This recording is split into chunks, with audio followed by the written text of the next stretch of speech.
소화기 너머로 들려오는 쉰대 조카의 목소리는 차분했습니다. 애써 억누르고 있었지만 그 밑에 깔린 묘한 해방감까지는 숨기지 못하더군요. 60년 넘게 우정을 이어온 나의 가장 친한 친구 박철우가 오늘 새벽 드디어 평온하게 눈을 감았다는 소식이었습니다. 그 전화를 받았을 때 저는 베란다에 앉아 꽃을 피우려 하는 난초를 손질하고 있었습니다. 초가을의 햇살은 따스했고 모든 것이 평화로웠죠. 하지만 이 전화 한 통은 마치 시베리아에서 날아온 얼음 송곳처럼 그 따스한 표면을 뚫고 들어와 제 심장에 깊숙이 박혔습니다. 울음은 나오지 않았습니다. 흔한 위로의 말조차 입 밖으로 나오지 않더군요. 그저 멍하니 전화를 끊고 나니 온몸의 기운이 다 빠져나가는 기분이었습니다. 반갑습니다.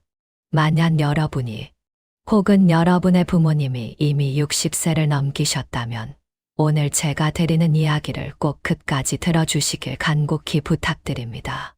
자극적이거나 뻔한 신파조의 이야기가 아닙니다. 이것은 우리 모두의 마지막 여정, 그 품격과 존엄에 관한 아주 절실한 이야기입니다. 오늘 제가 들려드릴 이야기는 제 개인의 경험만이 아닙니다. 제가 깊이 존경하는 강민호 선생님이라는 분이 평생을 함께한 친구의 죽음을 통해 얻은 뼈아픈 교훈, 그리고 그 후 1년 동안 학문을 연구하듯 관찰하고 정리한 홀로 사는 삶과 장수의 상관관계에 대한 4가지 놀라운 발견에 관한 것입니다. 이 4가지 발견은 우리가 흔히 말하는 자식복이나 황혼의 행복에 대한 고정관념을 완전히 뒤엎는 내용입니다. 지금부터 강민호 선생님의 고백을 전해드리겠습니다. 제 이름은 강민호. 올해 72입니다. 평생 도시계획가로 일하며 도면과 데이터, 그리고 논리를 다루며 살아왔습니다. 저는 세상 모든 일에는 법칙과 패턴이 있다고 믿는 사람입니다. 노후 준비도 마찬가지였죠. 제가 생각했던 가장 이상적인 노년의 설계도는 손주들의 재롱을 보며 세대가 함께 어우러져 사는 삶이었습니다. 자식들의 보살핌 속에서 평온하게 생을 마감하는 것. 그것이 정답이라 믿어 의심치 않았습니다. 제 친구 철우가 지난 3년 동안 겪은 일들을 목격하기 전까지는 말입니다. 철우는 저와 어릴 때부터 한 동네에서 자란 형제 같은 친구였습니다. 성격도, 취미도, 가정 형편도 비슷했죠. 은퇴 후 받는 연금도 매달 2,000만 원 남짓으로 비슷했습니다. 3년 전 철우는 아내를 먼저 떠나보내고 텅 빈 집에서 홀로 지내게 되었습니다. 외로움이 깊어갈 무렵 서울에서 대기업 팀장으로 일하는 효자 아들이 철우를 모시겠다고 나섰습니다. 아들은 철우를 서울 중심가의 고급 아파트로 데려갔죠. 우리 친구들은 모두 철우를 부러워했습니다. 철우 자네, 이제야 고생 끝내고 호강하러 가는구먼. 일하며 축하해 주었죠. 철우 본인도 기대에 부풀어 있었습니다. 수십 년간 살던 집을 정리한 돈 중 일부는 아들의 차를 바꿔주는데 보태주었고 나머지는 노후 자금으로 챙겨서 기분 좋게 상경했습니다. 그것이 제가 본 철우의 마지막 진심 어린 미소였습니다. 처음 반년 동안 통화할 때만 해도 철우는 손주가 얼마나 영리한지, 며느리가 얼마나 살뜰한지 자랑하기 바빴습니다. 하지만 시간이 지날수록 그의 목소리에는 제가 잘 아는 체념 섞인 피로감이 묻어 나오기 시작했습니다. 철우는 아들 가족의 생활 패턴에 맞추느라 밤 12시가 넘어야 겨우 잠들 수 있다고 했습니다. 낮에는 늘 비몽사몽이었죠. 며느리는 전형적인 직장인이었습니다. 집에서 요리하는 법이 거의 없었고 삼시세끼 대부분을 배달 음식이나 간편식으로 해결했습니다. 기름지고 짠 음식들은 노인의 위장에 무리가 갔지만 철우는 혹여나 짐이 될까봐 아무 말도 하지 못했습니다. 평생의 취미였던 붓글씨도 접어야 했습니다. 거실의 큰 테이블은 손주의 게임기와 태블릿 PC들로 점령당했으니까요. 철우는 그 귀한 장비들을 건드릴 엄두조차 내지 못했습니다. 저는 그저 적은 기간이라며 조금만 참고 견디라고 위로했습니다. 지금 와서 생각해보니 그때 제 위로는 사형 집행인에게 칼을 쥐어준 것과 다름없었습니다. 약 1년 전, 철우는 심각한 영양실조와 만성위염으로 입원했습니다. 병실에서 만난 친구는 예전에 당당했던 모습은 간데없고 말라 비틀어진 나뭇가지처럼 초라해져 있었습니다. 움푹 팬 눈동자에는 설명할 수 없는 공허함만이 가득했죠. 바쁜 아들과 며느리 대신 간병인이 자리를 지키고 있었습니다. 철우는 제 손을 잡았습니다. 물에 빠진 사람이 지푸라기라도 잡듯 간절한 손길이었습니다. 민호야. 그는 입술을 떨며 말했습니다. 나 정말 후회된다. 여기 오는 게 아니었어. 저는 그가 몸이 아파서 약해진 줄 알고 얼른 나와서 집에 가자고 다독였습니다. 하지만 철우는 고개를 저으며 눈물을 흘렸습니다. 아픈 게 문제가 아니야. 내가 왜 여길 왔을까? 호간인 줄 알았는데 사실은 감옥이었어. 창살만 없을 뿐이지. 여긴 감옥이야. 그의 목소리는 낮았지만 제 가슴을 무겁게 내리쳤습니다. 여기서 나는 내가 아니야. 그저 처치 곤란한 늙은이일 뿐이지. 무엇을 먹을지, 몇 시에 잘지, 심지어 TV 채널 하나도 내 마음대로 할 수 있는 게 없어. 숨 쉬는 각오, 딱 그 정도야. 민호야, 너는 절대 나처럼 살지 마라. 절대로. 그것이 제가 본 친구의 마지막 모습이었습니다. 한 달 뒤 철우는 세상을 떠났습니다. 장례식장에서 검은 정장을 입고 손님을 맞이하는 아들과 우아하게 눈물을 닦으며 위로를 받는 며느리를 보았습니다.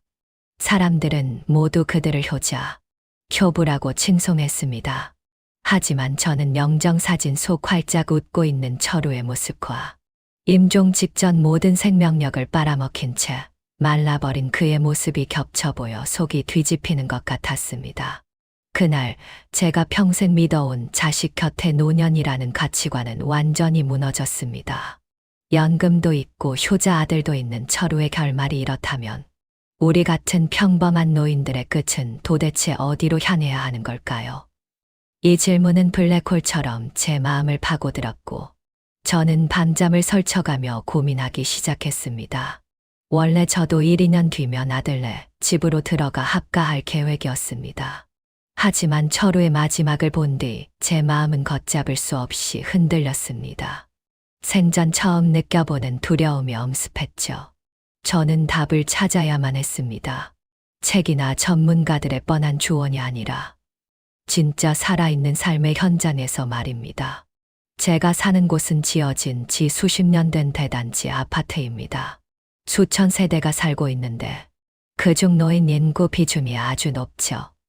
그날 이후로 저는 매일 단지 안을 산책하기 시작했습니다. 하지만 예전처럼 한가로운 산책이 아니었습니다. 마치 인류학자가 현장 조사를 하듯 작은 수첩을 들고 이웃 노인들을 유심히 관찰하기 시작한 겁니다. 어떤 어르신들은 손주들을 데리고 다니지만 얼굴에는 늘 자식 눈치를 보는 듯한 억눌린 미소가 걸려 있었습니다. 어떤 분들은 간병인이 밀어주는 휠체어에 앉아 아무런 표정 없이 정원만 맴돌고 계셨죠. 마치 영혼이 빠져나간 물건처럼 말입니다. 그런데 또 다른 부류가 있었습니다. 혼자 다니시는데 걸음걸이가 빠르든 느리든 눈빛만큼은 아주 맑고 단단한 분들이었습니다. 삶의 중심이 자기 자신에게 있는 것 같은 평온함이 느껴졌죠. 직업병이 도진 걸까요? 저는 이 혼란스러운 겉모습들 사이에서 어떤 일정한 패턴을 찾아내고 싶어 견딜 수 없었습니다. 그리고 곧 제 상식과는 정반대되는 현상을 발견했습니다. 제가 관찰한 분들 중 정신력이 가장 강해 보이고 신체적으로도 정정한 분들은 놀랍게도 대부분 혼자 사는 분들이었습니다. 이게 어떻게 가능할까? 자식들이 안 돌봐주면 외롭지 않을까? 끼니는 어떻게 해결하고? 갑자기 아프면 어쩌려고? 의구심은 점점 커졌고 저는 멀리서 지켜보는 것만으로는 부족하다고 느꼈습니다. 그분들의 삶 속으로 직접 들어가 보기로 했죠. 저는 오랫동안 관찰한 명단 중에서 가장 전형적인 니분을 출연했습니다. 모두 80세가 넘은 독거노인이지만 누구보다 활기차게 사시는 분들이었죠. 그렇게 저의 노년의 삶, 그 진실을 찾는 조사가 시작되었습니다. 그리고 그 첫 번째 답은 우리 단지에서 가장 까칠하기로 소문난 고 영감님에게서 얻었습니다. 첫 번째 비결 식사와 일과의 절대적 주도권 생명주를 스스로 쥐는 법. 고 영감님의 본명은 고영수. 올해 85세입니다. 은퇴 전에는 유명 호텔의 식당 주방장이었다고 하더군요. 우리 단지에서는 유명 인사지만 평판이 그리 좋지는 않았습니다. 성격이 불같고 말투가 워낙 직설적이라 남의 체면 따위는 전혀 고려하지 않거든요. 매일 아침 장바구니를 들고 시장에 나타나 상인들의 식재료를 타박하는 게 일과입니다. 이 생선은 눈이 벌써 탁한데 이걸 팔아먹으려고 해. 이 파는 어제 남은 거구먼. 축 늘어져서 되지도 안 먹겠어. 목소리가 얼마나 우렁차고 기운이 넘치는지. 그에게 싫은 소리 한 번 안 들어본 산인이 없을 정도입니다. 하지만 신기하게도 다들 그를 진짜 미워하지는 않았습니다. 오히려 그 실력을 인정하며 조금은 경외하는 분위기였죠. 저도 그동안은 멀리서 지켜보기만 했습니다. 하지만 조사를 위해 용기를 내어 다가갔습니다. 기회는 우연히 찾아왔죠. 어느 날 오후, 그가 사는 동 앞을 지나는데 정말이지 기가 막힌 냄새가 제 코끝을 찔렀습니다. 일반 가정집에서 흔히 나는 냄새가 아니었습니다. 향신료의 깊은 층위와 식재료의 신선함, 그리고 말로 설명하기 힘든 깊은 풍미가 섞인 냄새였죠. 냄새를 따라 고 영감님 대갑까지 갔습니다.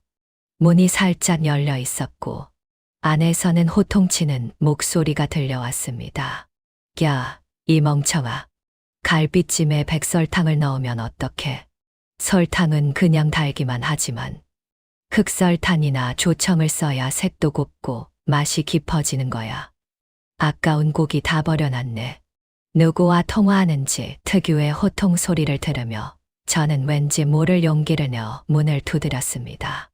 고 영감님이 귀찮다는 듯 고개를 내밀더군요. 누구요? 저는 학생처럼 공손하게 웃으며 말했습니다. 고 선생님, 저 오동 사는 강민호라고 합니다. 외국 나갔던 손주가 곧 오는데 제 손으로 맛있는 요리 한두 가지만 해주고 싶어서요. 선생님 솜씨가 제일이라고 들어서 염치불구하고 한 수 배우러 왔습니다. 이 아첨이 제대로 먹혔나 봅니다. 고 영감님은 저를 위아래로 훑어보더니 코웃음을 치며 들어오라고 하더군요. 집 안으로 들어선 저는 깜짝 놀랐습니다. 거실과 침실은 신문이며 책들이 어지럽게 널려 있었지만 주방만큼은 먼지 하나 없이 빛나는 성전 같았거든요. 스테인리스 조리대 위에는 크기별로 칼들이 가지런히 걸려 있었고 가스레인지 옆에는 팔각, 계피, 정향 등 온갖 양념이 든 유리병들이 완벽하게 정리되어 있었습니다. 한쪽 뚝배기에서는 김이 모락모락 나고 있었는데 그 황홀한 냄새의 근원지가 바로 거기였습니다. 고 영감님은 제 시선은 아랑곳하지 않고 손질하던 돼지간에 집중했습니다. 썰고 씻고 밑간하는 모든 동작이 마치 리듬을 타는 예술 작품 같았습니다. 검버섯이 핀노인의 손이라고는 믿기지 않을 만큼 안정적이고 정교했죠. 저는 깨달았습니다.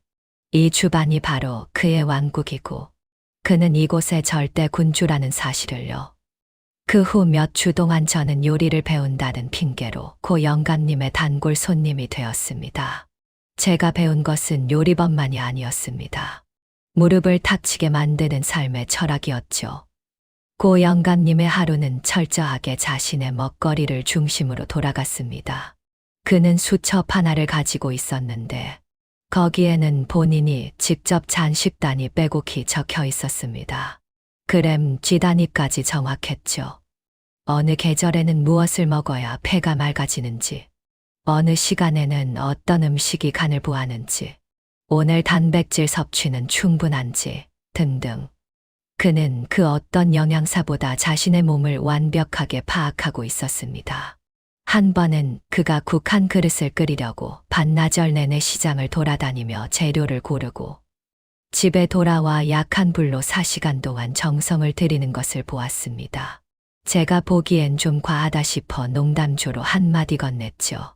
고 선생님, 혼자 드시는 건데 뭐 이렇게까지 공을 들이십니까? 그냥 적당히 한 끼 때우셔도 될 텐데 말이죠. 제 말이 끝나기가 무섭게 고 영감님은 손에 들고 있던 국자를 조리대 위에 쾅 하고 내려놓았습니다. 저를 쏘아보는 눈빛이 마치 날카로운 칼날 같았죠. 강민호 씨, 방금 그 생각이 수많은 노인이 제 수명대로 못 살고 일찍 가는 근본적인 이유야. 그는 자기 가슴을 손가락으로 가리키며 한자 한자 힘주어 말했습니다. 사람이 사는 게 결국 뭐야? 숨 한 번 쉬고 밥 한 술 뜨는 거 아니야. 내 입으로 들어가는 음식의 주도권을 남에게 넘겨주는 건 내 목숨의 절반을 포기하는 거나 다름없어. 자식 집에 사는 게 호간이라고? 아들이 아무리 효자라도 걔는 매일 출근하고 회식하느라 바빠. 네 혈당 수치가 어떤지, 네 몸에 뭐가 필요한지 걔가 알아? 며느리가 아무리 착해도 네 잔이 어떤 상태인지, 어떤 유산균이 필요한지 알겠냐고. 그의 일갈은 계속되었습니다. 그들이 주는 대로 먹어야 하잖아. 오늘은 먹다 남은 찌개, 내일은 배달 음식, 모레는 귀찮으니까 대충 라면 한 그릇. 네 몸은 그렇게 대충과 남의 처분에 맡겨진 채 서서히 망가지는 거야. 그 말은 마치 마른 하늘의 날벼락처럼 제 머리를 때렸습니다. 제 친구 철우의 그 창백하고 부석부석했던 얼굴, 배달 음식이 너무 기름지다며 한숨 쉬던 그 무력한 표정이 순식간에 떠올랐습니다. 고 영감님은 제 마음을 꿰뚫어 본 듯 말투를 조금 누그러뜨리며 한숨을 내쉬었습니다. 내가 겁주려고 하는 소리가 아니야. 내 친동생이 광주 딸네 집에 사는데 그 집 부부가 맞벌이라 엄청 바빠요. 냉장고에는 온통 인스턴트랑 밀키트뿐이지. 아니면 맨날 배달이야. 내 동생이 처음에는 입에 안 맞는다고 투덜댔나 봐. 직접 해 먹겠다고도 했지. 그랬더니 딸은 아빠, 우리 바쁜데 그냥 좀 맞춰주면 안 돼요. 요즘 밖에 음식도 잘 나와요 라고 하고, 사위는 아버님, 직접 하시는 건 좋은데 주반에 기름때 묻는 거 제 아내가 싫어해요 라고 하더래. 몇 번 그러고 나니 동생도 입을 닫아버렸지. 그는 씁쓸하게 말을 이었습니다. 평생 담백한 집밥만 먹던 놈이 매일 맵고 짠 배달 음식만 먹으니 어떻게 됐겠어. 3년도 안 돼서 고혈압, 고지혈증에 당뇨까지 왔어. 작년에 병문안을 갔더니 딸이 점심이라고 마라탕을 시켰더라고. 그 시뻘건 기름 국물 속에서 내 동생이 채소 몇 조각 얹어서 맹물에 씻어 먹는 걸 보는데 그건 집이 아냐. 몸에 병을 키우는 사육장이지. 고 영감님은 잠시 말을 멈추고 보글보글 끓는 국물을 한 숟갈 떠서 제게 건넸습니다. 한 번 마셔봐. 여기 산마랑국이자. 그리고 당기를 아주 조금 넣었어. 자극적이지 않으면서 몸을 따뜻하게 보해주지. 이게 80 넘은 노인이 마셔야 할 진짜 음식이야. 이런 정성을 나 말고 누가 해주겠어. 누가 이런 인내심을 가져주겠냐고. 국물을 한 모금 마시자 따뜻한 기운이 식도를 타고 내려가 온몸으로 퍼졌습니다. 그것은 단순한 맛이 아니라 자신의 생명에 대한 존중과 삶을 스스로 통제하고 있다는 당당함이었습니다. 그 순간 깨달았습니다. 고 영감님 같은 분들에게 독거는 외로움이 아니라 삶의 질을 지키기 위한 필수 조건이라는 것을요.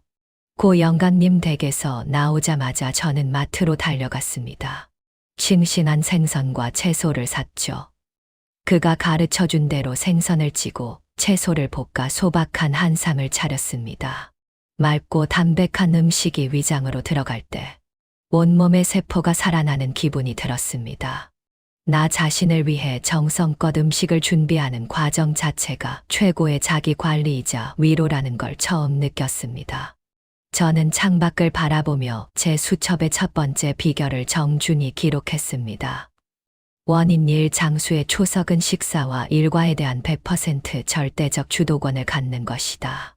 이 주도권을 잃는 순간 아무리 화려한 집에서 효도받으며 산다 해도 그것은 자신의 생명력을 서서히 갉아먹는 일일 뿐이다. 이 발견은 노후에 대한 제 고정관념을 완전히 뒤흔들어 놓았습니다. 하지만 이것은 시작일 뿐이었습니다. 삶의 질은 육체적인 먹음만큼이나 정신적인 살아있음이 중요하니까요. 어떤 분들은 이렇게 모르실지도 모릅니다. 혼자 밥만 잘 먹고 할 일이 없으면 딴 생각만 들고 짐에 오기 딱 좋은 거 아니야? 라고요. 그 질문에 대한 답은 단지 깊숙한 곳에서 마치 시인처럼 살아가고 있는 이정희 선생님을 통해 찾을 수 있었습니다. 두 번째 비결, 무용하지만 고귀한 정신적 기탁처 신장의 외박순환 펌프를 다는 법. 육체적인 먹거리의 문제를 해결하고 나니 새로운 의문이 생겼습니다. 혼자 사는 그 긴 시간을 어떻게 견딜 것인가 하는 문제였죠. 친구 철우는 아들네 집에서 지낼 때 아침이 오는 게 가장 두렵다고 했습니다.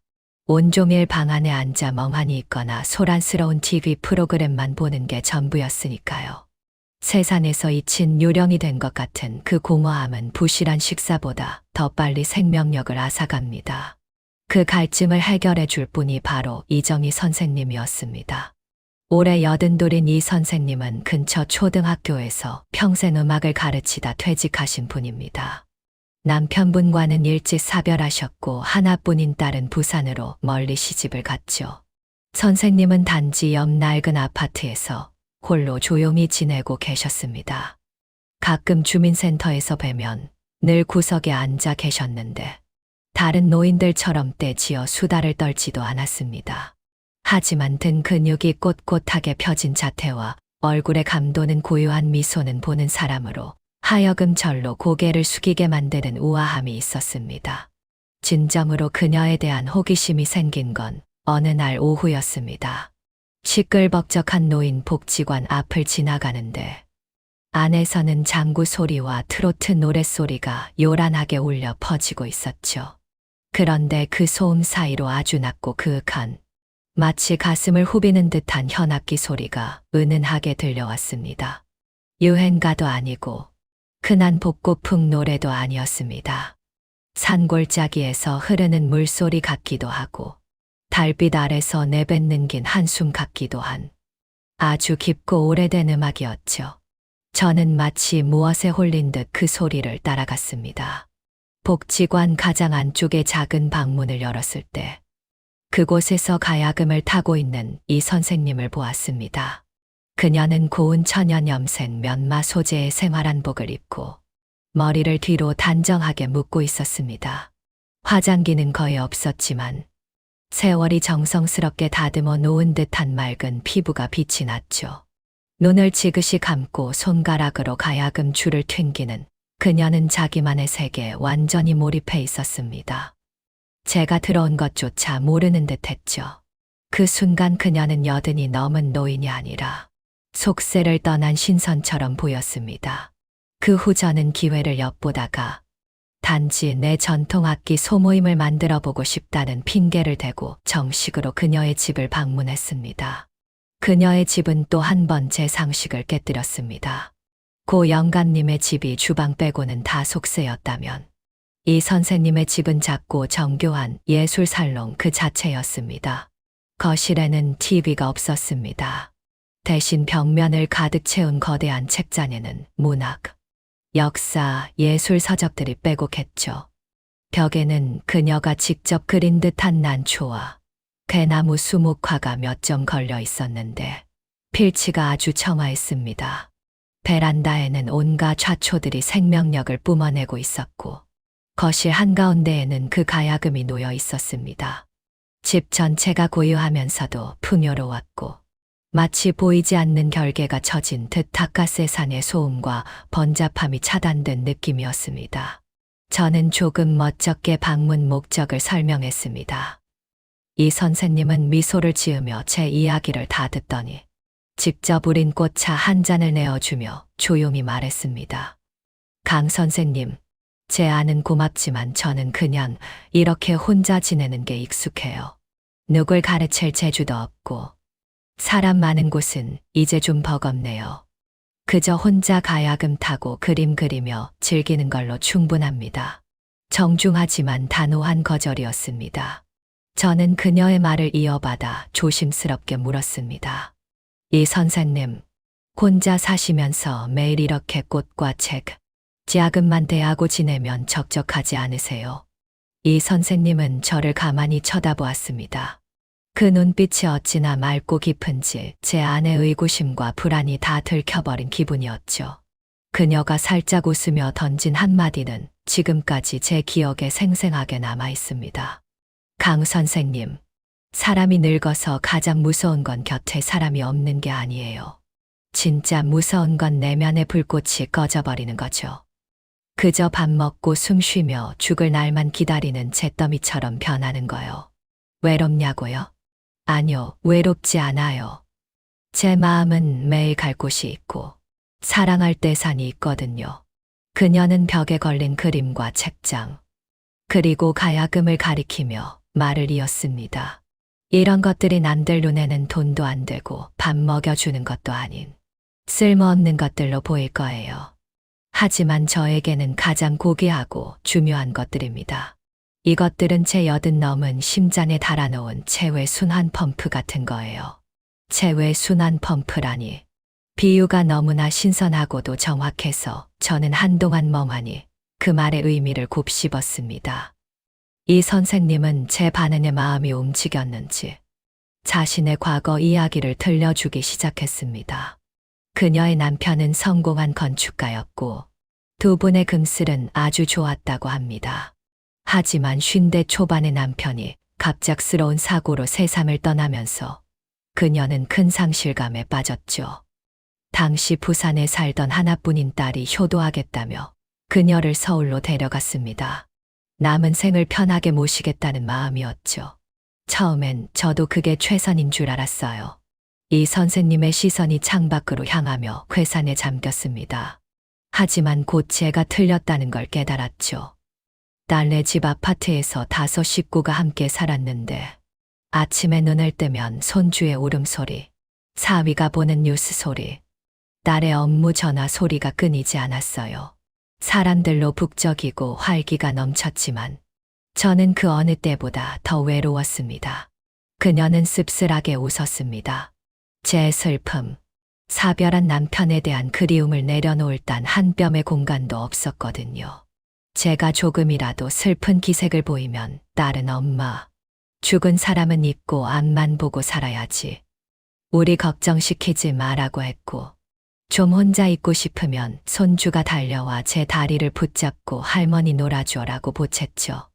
집안일과 가족들의 기대에 둘러싸여 저는 인자한 할머니와 강한 어머니 역할을 연기해야만 했습니다. 정작 피 흘리고 부서진 제 영혼은 아무도 봐주지 않았죠. 불과 1년 만에 그녀는 몸무게가 1kg나 줄었고 머리카락이 한 움큼씩 빠지며 심각한 불면증에 시달렸습니다. 이대로 가다가는 정말 무너지겠다는 직감이 들었죠. 결국 그녀는 딸의 만류와 친척들의 반대를 무릅쓰고 혼자 살겠다고 선언했습니다. 남편이 남겨준 재산 일부로 지금의 작은 아파트를 얻어 나왔죠. 다들 복을 걷어찬다. 고집스럽다고 손가락질했지만 그녀는 알고 있었습니다. 그것이 자신을 살리는 유일한 길이라는 것을요. 나와 보니 세상이 순식간에 조용해지더군요. 처음엔 그 끝없는 고독이 무섭기도 했어요. 하지만 그 절대적인 고독 속에서 비로소 마음껏 울 수 있었고 남편을 그리워할 수 있었고 부서진 제 감정들을 정리할 수 있었습니다. 그리고 젊을 때 놓아버렸던 취미들을 다시 시작했죠. 수묵화반에 등록하고 가야금을 배우기 시작했어요. 붓에 먹물을 처음 묻혔을 때, 가야금 줄을 처음 튕겼을 때 멈춰가던 제 심장이 다시 뛰는 걸 느꼈습니다. 이 선생님은 미소 지으며 가야금 줄을 살짝 건드렸습니다. 맑고 청아한 울림이 방 안에 퍼졌죠. 강 선생님, 저에게 진짜 호감은 자식 집에 살며 대접받는 게 아니에요. 온전히 나만의 공간과 시간 속에서 내 슬픔을 달래고, 내 취미를 기르고, 내 영혼과 대화하는 것. 그것이 진짜 호감입니다. 만약 제가 계속 달래 집에 살면서 매일같이 할머니, 제 양말 어디 있어요? 어머니, 오늘 저녁은 뭐예요? 같은 사소한 뒤치다거리에 둘러싸여 살았더라면 저는 아마 진작에 심각한 우울증으로 쓰러졌을 거예요. 이 선생님의 말은 제 마음속 어두운 구석을 비추는 강렬한 서치라이트 같았습니다. 저는 친구 철우를 떠올렸습니다. 생의 마지막 단계에서 그의 눈빛은 왜 그토록 공허했을까요? 그의 정신세계가 철저히 박탈당했기 때문입니다. 서예라는 취미, 정적에 대한 권리, 개인의 존엄성, 자신이 살아있음을 느끼게 해주는 그 모든 것들이 가족의 화목이라는 명분 아래 조금씩 갉아먹혔던 것이죠. 결국 남은 것은 숨만 쉬는 빈 껍데기 뿐이었습니다. 이 선생님과 작별하고 단지 내 산책로를 걸으며 만감이 교차했습니다. 은퇴 후 제 삶을 돌이켜보니 TV 시청이나 바둑두기, 친구들과 건강이나 물가 타령을 하는데 전부였습니다. 제 정신세계는 황무지나 다름없었죠. 만약 저도 아들네 집으로 들어간다면 그나마 빈약한 제 정신적 자양분조차 순식간에 사라질 게 뻔했습니다. 그날 밤 저는 서재 깊숙한 곳에서 젊은 시절 사두고 끝까지 읽지 못했던 자취통감 세트를 꺼냈습니다. 차를 한 잔 내리고 TV와 스마트폰을 껐습니다. 그리고 책상 앞에 앉아 한 페이지씩 읽어 내려갔습니다. 고대 역사의 소용돌이와 지혜 속에 몰입하자 놀랍게도 시간이 쏜살같이 흘렀고 제 내면은 오랜만에 느껴보는 충만함과 평온으로 가득 찼습니다. 저는 수첩에 두 번째 발견을 적었습니다. 원인: 이 장수의 척추는 누구에게도 방해받지 않는 강력하고 독립적인 정신세계를 구축하는 것이다. 이는 서예, 악기, 독서, 원예 등 물질적 보상은 없으나 삶의 허물을 이겨내게 하는 취미들로 채워진다. 정신적 기탁처를 잃으면 육체가 살아있어도 그것은 좀비와 다름없다. 이 깨달음은 독거에 대한 제 생각을 한 단계 더 진전시켰습니다. 혼자 산다는 것은 단순히 신체적 건강을 위한 선택이 아니라 영혼의 자유를 지키는 길이라는 것을요. 하지만 곧 새로운 의문이 생겼습니다. 인간은 사회적 동물인데 완전히 세상과 단절된 채 살 수 있을까요? 장수의 비결이 고립된 은둔자가 되는 것일까요? 그런데 저의 세 번째 연구 대상이자 우리 단지에서 마당발이면서도 가장 신비로운 인물인 허 반장님이 뜻밖의 답을 들려주었습니다. 세 번째 비결: 고품격 부담 없는 약한 관계, 황금의 사교 거리를 유지하는 법. 허진호 씨, 올해 79. 작고 왜소한 체구의 그는 우리 단지의 전설적인 인물입니다. 젊은 시절 오토바이와 기계 수리점을 운영해서 기름쟁이 허씨라고 불렸죠. 심리 안팎에 그가 못 고치는 기계가 없다는 소문이 돌 정도였습니다. 은퇴 후 그는 단지 내 오래된 아파트 1층에서 혼자 지냅니다. 자식들은 모두 해외에 있어 1년에 한 번 얼굴 보기도 힘들죠. 객관적으로 보면 가장 고독하고 불쌍한 처지여야 맞습니다. 하지만 현실은 정반대입니다. 단지 내에서 허 반장님의 인기는 상상을 초월합니다. 낡은 캔버스 가방을 메고 단지 안을 누비는 그를 매일 볼 수 있습니다. 어느 집 문잠금 장치가 고장나면 그를 부르고 하수구가 막혀도 그를 찾습니다. 거동이 불편한 왕할머니의 전동 휠체어가 길에서 멈춰 섰을 때도 전화 한 통이면 달려가는 건 허 반장님입니다. 그는 늘 바쁘고 늘 누군가에게 필요한 존재입니다. 그런데 그는 흔히 보는 오지랖 넓은 노인들과는 완전히 다릅니다. 말이 거의 없고 좀 멋있기까지 합니다. 수리를 마치면 아주 적은 수고비만 받거나 아예 음료수 한 병, 담배 한 갑으로 대신하고 손을 흔들며 떠납니다. 절대 남의 집에 오래 머물지 않고 아파트 내의 시시콜콜한 뒷담화에도 끼지 않습니다. 마치 현대 아파트 단지에 사는 고독한 협객 같달까요. 신비롭고 믿음직하지만 일정한 거리감을 유지하는 분이죠. 조사를 위해 그와 깊은 대화를 나눌 기회를 엿보았지만 쉽지 않았습니다. 그러던 어느 날, 저희 집 주방 온수기가 갑자기 고장났습니다. 관리사무소 기사는 부품이 단종되어 통째로 갈아야 한다며 수십만 원을 요구하더군요. 망설이고 있는데 이웃이 귀띔해 주었습니다. 강 선생님, 허 반장님한테 한번 봐달라고 하세요. 그분 손만 닿으면 다 살아나요. 믿져야 본전이라는 생각으로 전화를 걸었더니 10분도 안 되어 허 반장님이 연장 가방을 메고 나타났습니다. 별말 없이 온수기를 뜯어보더니 가방에서 이름 모를 작은 부품 하나를 꺼내 갈아 끼우더군요. 30분도 안 되어 온수기는 기적처럼 다시 작동했습니다. 수리비를 묻자 그는 걸걸한 목소리로 손을 내저었습니다. 고물산에서 주워온 부품이니 돈 안 받아요. 그냥 차비 삼아 10,000원만 줘요. 미안한 마음에 저는 억지로 50,000원을 쥐어주고 돈 아낀 셈 치고 밥 한 끼 꼭 대접하고 싶다고 붙잡았습니다. 몇 번을 사양하던 그는 못 뛰기는 척식하게 앉았습니다.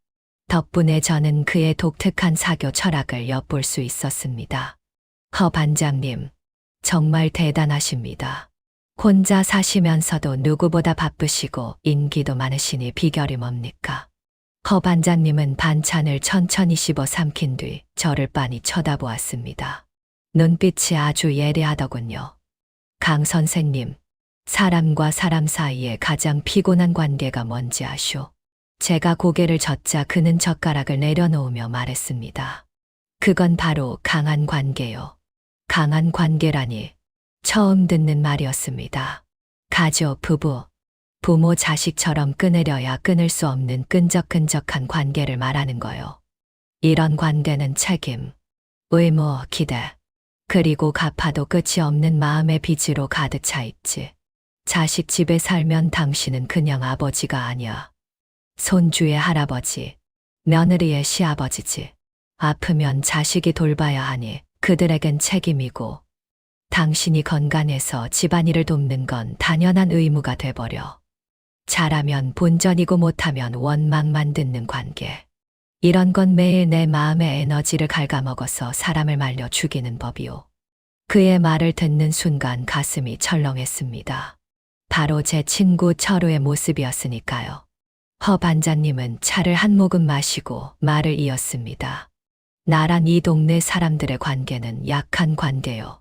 내가 오늘 당신네 온수기를 고쳐주면 당신은 고마워하고 나는 내 기술이 쓸모있음에 기분이 좋지. 하지만 내일 내가 몸이 안 좋아서 집에서 잠만 잔다고 해도 당신이 나한테 뭐라 할 수는 없소.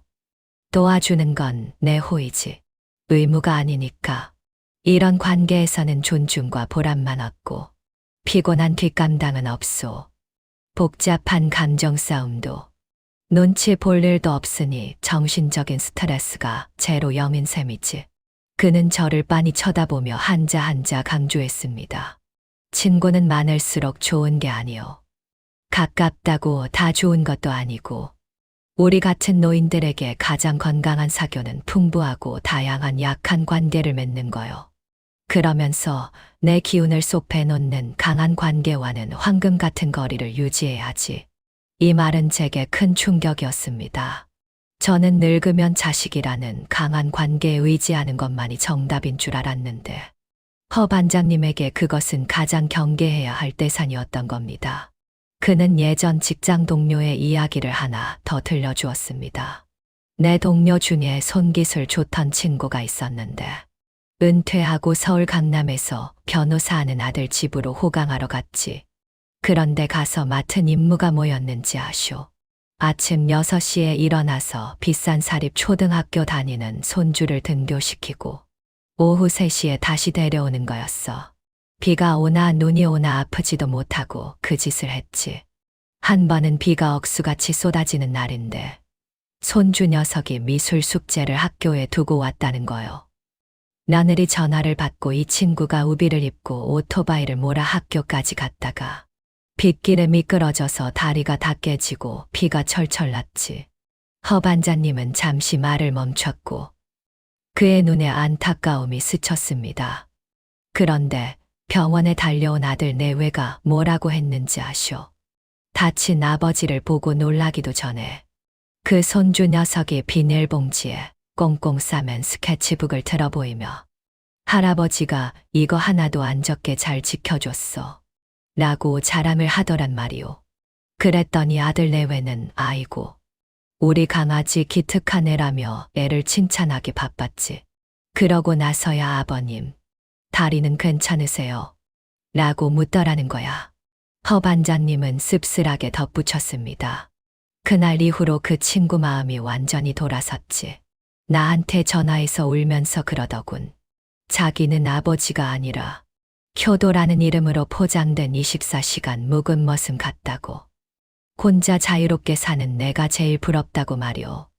그 이야기를 듣고 저는 할 말을 잃었습니다. 제가 그토록 추구했던 온 가족이 모여 사는 삶이 사실은 서로를 갉아먹는 강한 관계의 굴레일 수도 있다는 사실을 깨달았습니다. 허 반장님의 지혜는 자신의 기술을 활용해 대접받으면서도 얽매이지 않는 완벽한 사교 생태계를 만든 데 있었습니다. 그는 사회의 일원이면서도 온전한 개인이었죠. 그날 이후 저도 변화하기 시작했습니다. 도서관에서 도서 정리 봉사를 하고 단지 내 환경 정화 활동에도 참여했습니다. 누군가의 아버지나 할아버지가 아닌 자원봉사자 강민호로 사람들 속에 섞였을 때 저는 전례 없는 해방감을 느꼈습니다. 제 수고는 존중받았고 그 이상의 어떤 책임도 저를 억누르지 않았습니다. 저는 수첩에 3번째 비결을 적었습니다. 원인 3장수의 비결은 고품격이되 부담 없는 약한 관계의 네트워크를 유지하는 것이다. 에너지를 소모하는 강한 관계와는 안전거리를 두고 필요한 존재가 되되 통제받지 않는 존재로 남는 것이 노년의 가장 이상적인 사회적 모습이다. 조사가 이쯤 진행되자 노후 행복의 핵심이 거의 다 드러난 것 같았습니다. 신체의 주도권, 정신의 독립, 사교의 자유. 하지만 무언가 하나가 더 필요하다는 생각이 들었습니다. 제가 만난 3분에게는 공통적인 단단함이 있었거든요. 흔들리지 않는 내면의 힘. 그 힘은 어디서 나오는 걸까요? 그 해답은 저의 마지막 연구 대상이자 88배 나이에도 철학자처럼 살아가시는 박명순 할머니에게서 찾을 수 있었습니다. 4번째 비결 정신적 방화벽 구축 부정적인 정보와 감정을 능동적으로 차단하는 법. 박명순 할머니는 제가 도서관에서 자주 뵙던 분입니다. 사실 저만 알고 있는 단골이었죠. 그녀는 거의 매일 오후 창가 쪽 같은 자리에 앉아 돋보기를 쓰고 조용히 책을 읽거나 무언가를 메모하곤 했습니다. 88이라는 연세가 믿기지 않을 만큼 허리가 꼿했고 백발은 늘 한치의 흐트러짐 없이 단정했습니다. 그녀에겐 차갑고도 고요한 기운이 서려 있어 함부로 말을 걸기 힘든 결계 같은 것이 느껴졌습니다. 제가 관찰한 분들 중 가장 다가가기 어려운 분이었지만 저는 포기하지 않았습니다. 그녀가 늘 조선시대 역사에 관한 책을 읽고 있다는 걸 알아채고 관련 서적을 한 권 구해 다가갔습니다. 박 선생님, 실례지만 평소 역사 공부를 깊게 하시는 것 같아 여쭤봅니다. 이 책에 나온 정조대왕의 죽음에 관한 부분이 좀 모호해서요. 혹시 선생님은 어떻게 생각하시는지 가르침을 줄 수 있을까요? 제 질문이 제법 진지했는지 그녀는 고개를 들어 안경 너머로 저를 찬찬히 바라보았습니다. 그리고는 질문에 답하는 대신 이렇게 물었죠. 역사에 관심이 많으신가 보군요. 그렇게 우리의 첫 대화가 시작되었습니다. 몇 번의 만남 끝에 저는 박 할머니의 삶을 엿볼 수 있었습니다. 그것은 거의 수도자에 가까울 정도로 단순하고 절제된 삶이었습니다. 그녀의 아파트에는 스마트 TV가 없습니다. 오직 일기예보를 보기 위한 낡은 텔레비전 한 대뿐이죠. 스마트폰 대신 전화를 걸고 받는 기능만 있는 오래된 폴더폰을 사용합니다. 인터넷도 하지 않고 뉴스도 챙겨보지 않으며 짧은 영상 쇼츠이나 SNS는 아예 모릅니다. 이웃 간의 시시콜콜한 수다에도 끼지 않죠. 그녀의 정보원은 오직 책과 본인이 직접 구독하는 몇 권의 인문학 전문 잡지뿐입니다. 정보가 넘쳐나는 이 시대에 어떻게 이렇게 세상과 단절된 채 살 수 있는지 도무지 이해가 가지 않았습니다. 저는 참지 못하고 물었습니다. 박 선생님, 이렇게 사시면 사회와 너무 동떨어지는 것 아닌가요? 세상 돌아가는 소식을 전혀 모르시잖아요. 박 선생님은 읽던 책을 내려놓고 평온한 눈빛으로 저를 바라보았습니다. 그리고 제 머리를 탁 치는 듯한 말씀을 하셨죠. 강 선생님, 밖에서 일어나는 일 10가지 중에 당신을 기쁘게 하는 일이 몇 가지나 됩니까? 오히려 화나게 하거나 불안하게 하고, 그러면서도 당신이 해결할 수 없는 무력한 일들이 대부분 아닌가요? 저는 말문이 막혔습니다. 가만히 생각해보니 뉴스에는 사건, 사고와 갈등뿐이고, SNS에는 남과 비교하며 화를 내거나 자랑하는 글들 뿐이었습니다.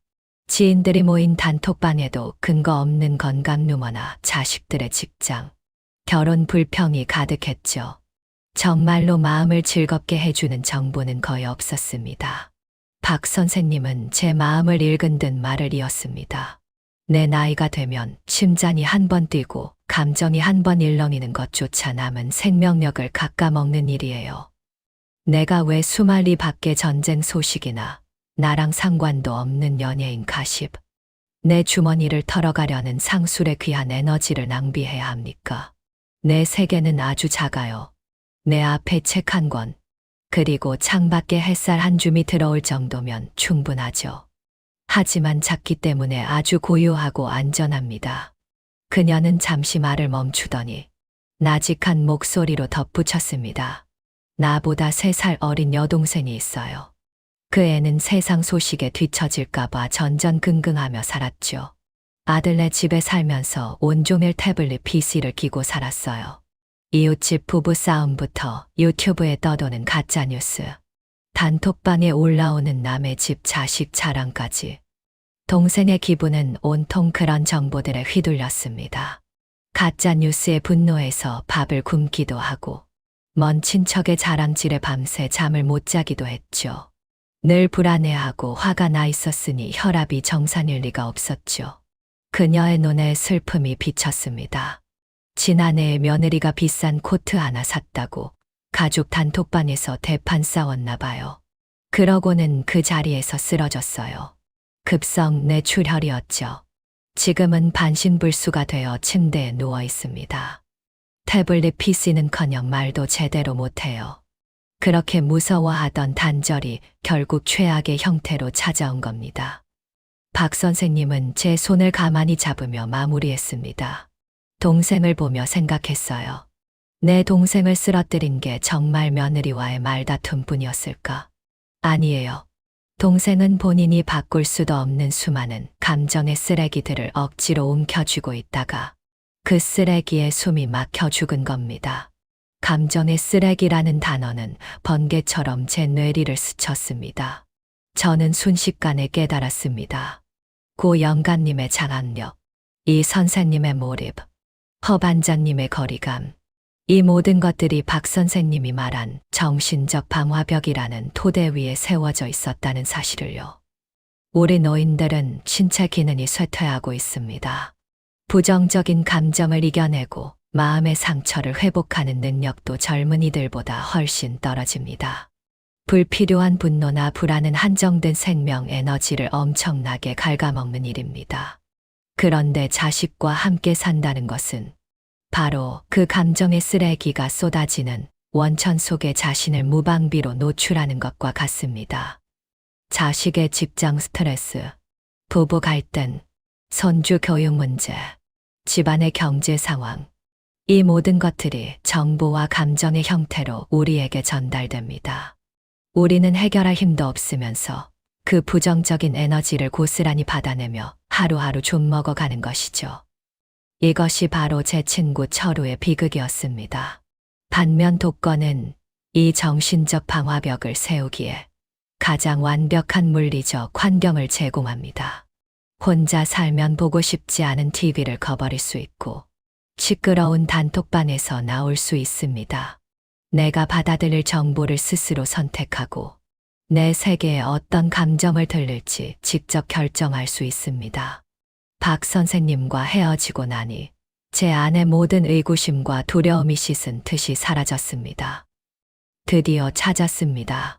품격 있게 삶을 마무리하는 진짜 지도가 무엇인지 말입니다. 집으로 돌아온 저는 지난 몇 달간의 조사 노트를 꺼냈습니다. 그리고 예전에 도시 계획을 세울 때 쓰던 커다란 도면 뒷잔에 정성스럽게 옮겨 적었습니다.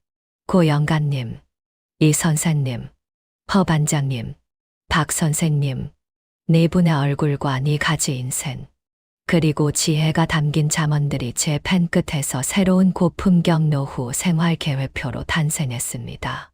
저는 도면에 네 귀퉁이의 장수를 위한 네 가지 궁극적인 비결을 정중히 적어 넣었습니다. 내 신체의 주권 식사와 일과를 완벽하게 통제하여 생명의 주도권을 스스로 준다. 2. 정신의 독립 무용하지만 고귀한 정신적 기탁처를 만들어 영혼에 끊임없는 에너지를 공급한다. 3. 사교의 자유. 경계가 분명한 약한 관계를 유지하며 에너지를 갉아먹는 강한 관계로부터 멀어진다. 4. 마음의 평온, 정신적 방화벽을 세워 부정적인 정보와 감정의 쓰레기를 능동적으로 차단한다. 완성된 도면을 바라보며 저는 깊은 안도의 숨을 내쉬었습니다. 이것은 단순한 관찰 기록이 아니었습니다. 저 자신을 위해, 그리고 노후라는 막막한 길 위에 서 있는 모든 동료 노인을 위해 제가 그려낸 마지막 구명보트였습니다. 다음 날, 저는 아들에게 전화를 걸었습니다. 아들은 수화기 너머로 잔뜩 들뜬 목소리였습니다. 자기 집 근처에 새로 분양하는 아파트 단지가 있는데 환경이 아주 좋다며 이번 기회에 조금 더 넓은 평수로 옮겨서 저를 모시고 싶다는 이야기를 한참이나 늘어놓더군요. 아들의 말을 끝까지 묵묵히 듣던 저는 스스로도 놀랄 만큼 차분하고 단호한 어조로 입을 뗐습니다. 아들아, 고맙다. 네 효심은 이 아빠가 충분히 잘 알겠다. 하지만 나는 너희와 합치지 않기로 결정했어. 나는 혼자 여기서 지내는 게 참 좋구나. 내 남은 인생을 위해 나만의 새로운 계획을 다 세워두었단다. 전화기 너머로 긴 침묵이 흘렀습니다. 아들은 당혹스러워했고 걱정 어린 말투로 되물었으며 심지어 거절당했다는 사실에 약간 서운해하는 기색도 보였습니다. 하지만 저는 구구절절 설명하지 않았습니다. 지금은 아들이 이해하지 못하겠지만 언젠가 그 애도 제 나이가 되면 깨닫게 될 것임을 알기 때문입니다. 전화를 끊고 나니 창가로 비치는 노을이 제 서재를 따스한 황금빛으로 물들이고 있었습니다. 저는 책상 앞에 앉아 새 원고지를 펼쳤습니다. 하고 싶은 이야기가 폭포수처럼 쏟아져 나올 것 같았거든요. 제 친구 철우의 못다한 이야기와 제가 만난 네 분의 지혜로운 어르신들의 삶을 더 많은 사람에게 전해주고 싶었습니다. 저는 펜을 들어 원고지 맨 윗줄에 제목을 적었습니다. 왜 홀로 사는 노인이 더 건강하고 오래 사는가? 마지막 글자를 적는 순간 이전에 느껴보지 못한 평온함과 해방감이 밀려왔습니다.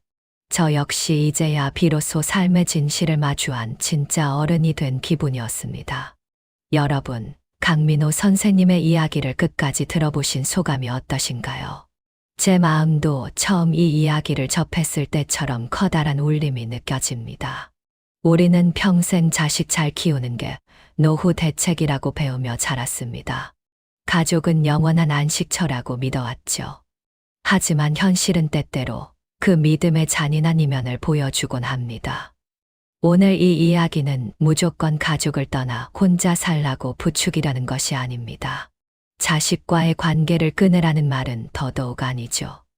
다만 우리 노년에게 있어 진정으로 품격 있는 삶이란 무엇인지에 대해 완전히 새로운 시각을 제안하고 싶었습니다. 결국 혼자 사느냐, 자식과 함께 사느냐의 문제보다 더 중요한 것은 경계선과 존중입니다.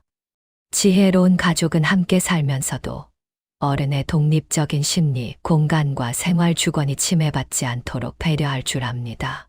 또한 지혜로운 노인은 홀로 살면서도 자신만의 풍요로운 물질적, 정신적 세계를 구축할 줄 압니다. 우리의 최종 목적지는 단순히 외롭지 않은 노년이 아닙니다. 존엄성이 지켜지고 삶의 질이 유지되며 고요하면서도 풍성한 노년이어야 합니다. 어쩌면 진정한 효도란 부모님을 곁에 묶어두고 물질적으로 봉양하는 것이 아니라 부모님이 독립된 인격체로서 당신만의 삶의 방식과 정신적 욕구를 누릴 수 있도록 존중해드리는 것일지도 모릅니다. 진정한 호강 역시 남이 차려주는 밥상을 받는 것이 아니라 생의 마지막 순간까지 내 몸과 정신, 사교와 영혼에 대한 절대 주권을 유지하는 것입니다. 독거는 자식에게 버림받은 뒤에 어쩔 수 없는 선택이 아닙니다. 그것은 스스로의 품격을 지키기 위해 능동적으로 선택하는 고품격 생활 방식이 될 수 있습니다. 강민호 선생님의 발견을 통해 우리 모두가 지혜와 용기를 얻고 누구의 눈치도 보지 않는 나만의 이상적인 노후를 설계할 수 있기를 진심으로 바랍니다. 여러분은 독거 노후에 대해 어떻게 생각하시나요? 혹시 여러분이나 주변 지인들 중에 비슷한 고민이나 경험을 하신 분이 계신가요? 아래 댓글창에 여러분의 소중한 이야기와 의견을 남겨주세요. 우리가 어떻게 해야 더 품위 있게 삶의 종착역을 향해 갈 수 있을지 함께 고민해 보았으면 좋겠습니다. 오늘 이야기가 여러분의 마음을 조금이라도 움직였거나 주변 분들에게 들려주고 싶은 내용이었다면 좋아요 한번 눌러주시고 이 지혜가 필요한 소중한 분들에게 공유해 주세요. 여러분의 구독과 알림 설정은 저희가 더 깊이 있고 따뜻한 인생 이야기를 전해드리는데 큰 힘이 됩니다. 끝까지 경청해 주셔서 감사합니다. 여러분의 평안한 노후를 진심으로 응원합니다.